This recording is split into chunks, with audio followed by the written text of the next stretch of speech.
Hello and welcome back to my channel. Jacob Payton here, and I'm talking about The Institute by Stephen King. In the middle of the night, in a house on a quiet street in suburban Minneapolis, intruders silently murder Luke Ellis's parents and load him into a black SUV. The operation takes less than 2 minutes. Luke will wake up at the Institute, in a room that looks just like his own, except there's no window, and outside his door are other doors, behind which are other kids with special talents, telekinesis and telepathy, who got to this place the same way Luke did. Kalisha, Nick, George, Iris, and the youngest of them, 10-year-old Avery Dixon. They are all in front half. Others, Luke learns, graduate to back half, like the Roach Motel, Kalisha says. Kids check in, but they don't check out. In this most sinister of institutions, the director, Miss Sigsby, and her staff are ruthlessly dedicated to extracting from these children the force of their extra-normal gifts. There are no scruples here. If you go along, you get tokens from the vending machine. If you don't, punishment is brutal, and each new victim disappears to back half. Luke becomes more and more desperate to get out and get help, but no one has ever escaped from the Institute.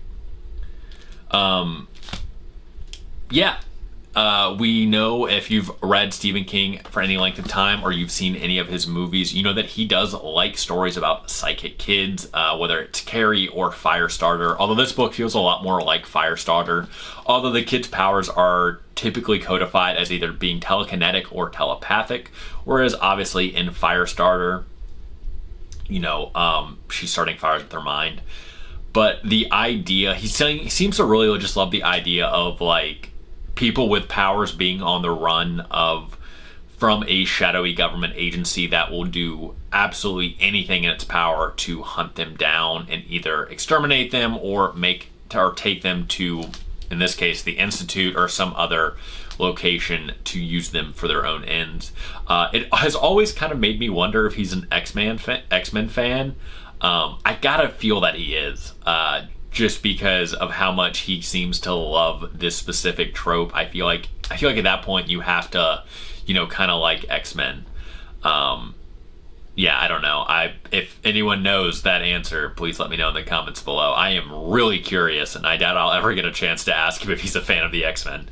But yeah, this book was, I think, a lot of fun. It wasn't a straight up horror book, and I didn't really think that it was going to be going in. I'll be honest, I just also happen to love stories about kids with special abilities that are being hunted, whether it's by other people with abilities or, in this case, a shadowy government organization. I also really enjoyed the character of Luke Ellis. He is not written as like this golden child that has all the powers in the world. In fact, his powers compared to some of the other children in front half aren't that great, to be honest. He's just really, really smart. He has a high IQ score. He was planning on going to like MIT or something. And then on top of that, he's also a chess champion. That's his game, is chess. So I really enjoyed that because we basically have a character that's not going to fight his way out. He's going to have to plan and be devious, and I've always just enjoyed those type of characters, I think, a little more, and outside of Sword and Sorcery. Let me rectify that right now. In Sword and Sorcery, I'm all about a Conan-esque character who does not stop and think before he jumps through a door and starts swinging his fists. But in other types of stories like this one, I do love someone that kind of has to rely more on their wits to survive. The Institute is a very scary place, right? I mean, these are kids, well, not all of them, but some of them, like Luke, are from good homes. So when adults start hitting them for being disrespectful or tasing them when they don't do the right thing, it is pretty jarring and quite shocking. Also, the tokens can be used to buy wine coolers and stuff like that, which really just kind of sets the theme that even though these kids are important, bad things can happen to them in the Institute if they're not careful. Part of the Institute is testing them. They call them Stasi tests, which are, it's like lots of little dots to kind of like see how powerful they are, because while we don't know what the Institute is trying to do, we do know that they want to harness these kids' power in some way, shape, or form. it kind of reminds me a little bit of another movie that I'm sure is based on a book by his as well, Hearts in Atlantis, which I actually am pretty sure it's based on a book. So I think I used to have the old paperback, and then I did not read it, sadly. That is neither here nor there, but Hearts in Atlantis was about an older man who could...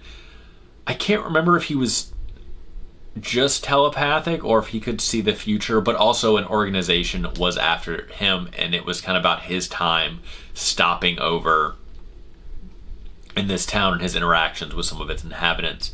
And it was really fun and very enjoyable, and I also highly recommend you to watch the movie. It's a good movie if you haven't seen it. But yeah, it kind of reminded me of that, right? This is like the full-on Men in Black out to like kidnap people and take them. They specifically want kids. I think they say the fact that like kids are stronger, or that maybe the power like dissipates as they get older.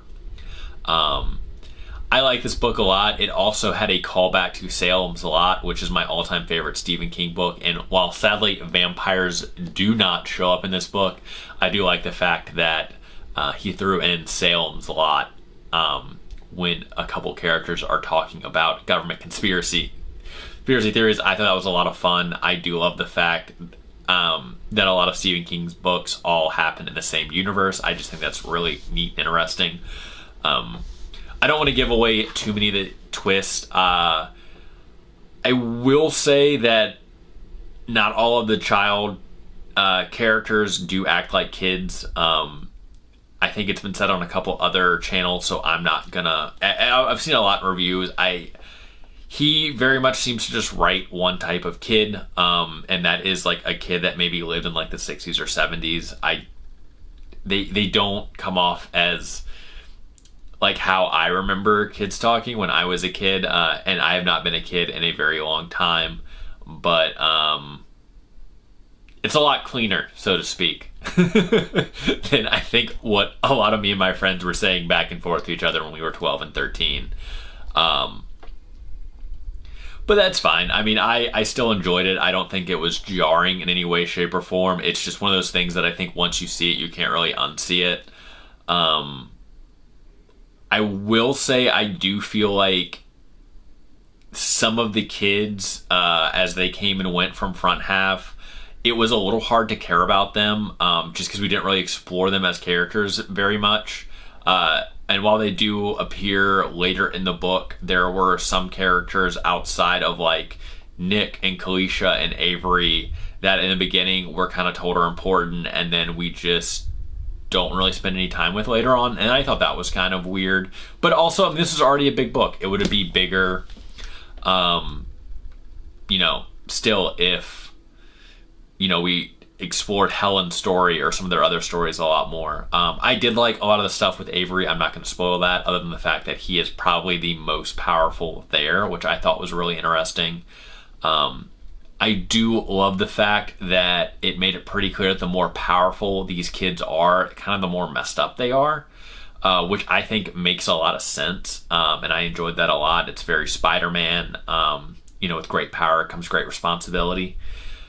I like this a lot. I like it when villains are very easy to hate, right? I mean, you have a whole institute where they're kind of hurting and torturing kids to make them stronger paranormals, I guess, or have stronger psychic abilities. So it's very easy to root against these guys and wish that they would get some sort of justice dealt out to them. And I will not go into what that justice may or may not be.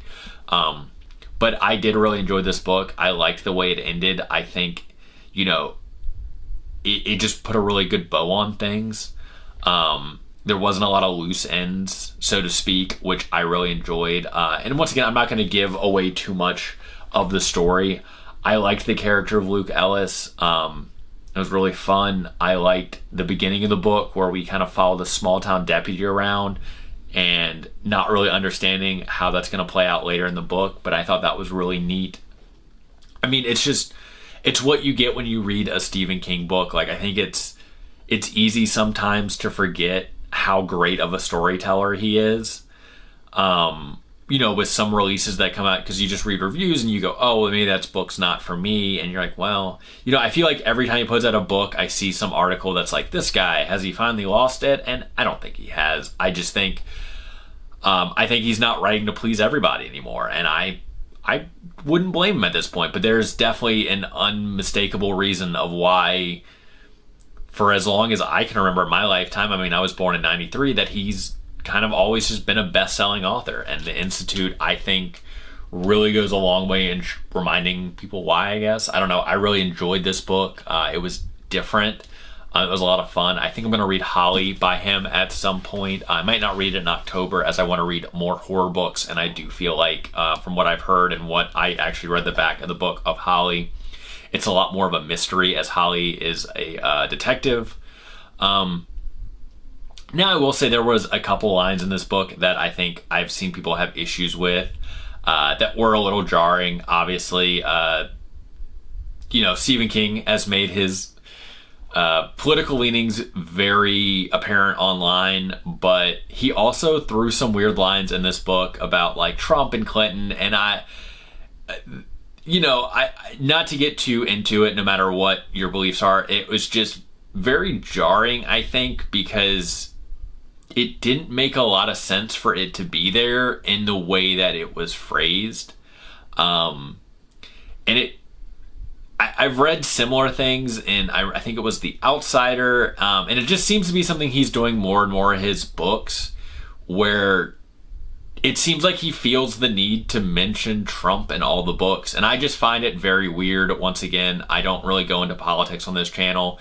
I think I have viewers that are on both sides of the aisles, and I talk about books, whether it's that are very skewed in different places politically, but when it comes to writing politics in books, my biggest thing, and the thing that I really like, and I talked about it, if you've seen The Handyman Method, I talked about it early on in that, because that was an issue a lot of people had with The Handyman Method by Nick Cutter and Andrew Sullivan, is I want you to show me what your politics are. I don't want you to tell me, if that makes sense. Like, I would rather finish the book and be like, I bet this person leans this way from what I've read, or from the way their characters acted, or stuff like that. Because novels are very personal. As someone who writes, you put a little bit of yourself in your characters, and the way you tell a story, even though it's from a different character's perspective, the way you shape the world, I mean, all of it says a lot about you, kind of. And yeah, it's just kind of jarring how those lines were put in there, especially since in both cases they were being said by children, who in several cases were probably have been too young to care about politics at all. I mean, I think one of the characters that said it probably would have been like 7 or 8 at the time. So anyway, it was just very weird, and it's something I've seen called out in other reviews, so I thought I would say something about it too. That being said, it's not something that I think would turn anyone off of the book. These references that are made, they're near the end, and by that part, I think you're too invested to put it down. I think if I had read something like that in the beginning, I'd be like, ugh. But it's not all throughout the book, because I'll be honest, if it had read like that, because it reads like an angry tweet. I don't know how else to put it. Like they're very much like throwaway lines, and like I said, like I remember reading something in The Outsider that was very similar, and there was it Fairy Tale? I'm trying to think of the newer Stephen King books I've read, but it just seems to be something he's been doing more and more, and I've heard reviews for other of his newer releases that I haven't read that have said the same thing, and I think it's interesting, and I understand why people, don't really enjoy it, mostly because it just doesn't make sense for the characters at that time, but definitely not something to like DNF a book over, especially this book. I mean, like I said, it's mostly near the end, so it's at that point finish the book. I mean, this is a solid book. I enjoyed this a lot.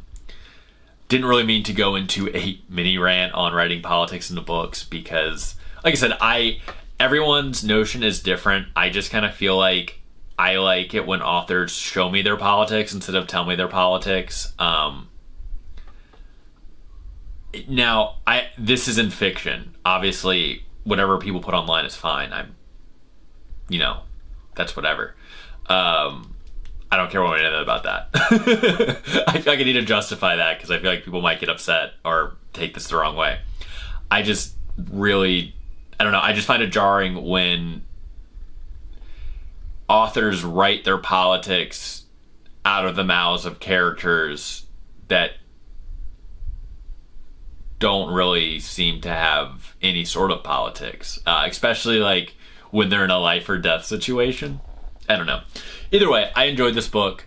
Let me know in the comments below if you read it, liked it, didn't like it, or if there are any other of the other new Stephen King books you think I should check out. If you've read Holly, let me know if you enjoyed that book. I've heard really good things about it so far. And it is something I want to read. I liked her character in The Outsiders. I have not read the other book that features her, so definitely let me know if you enjoyed that as well.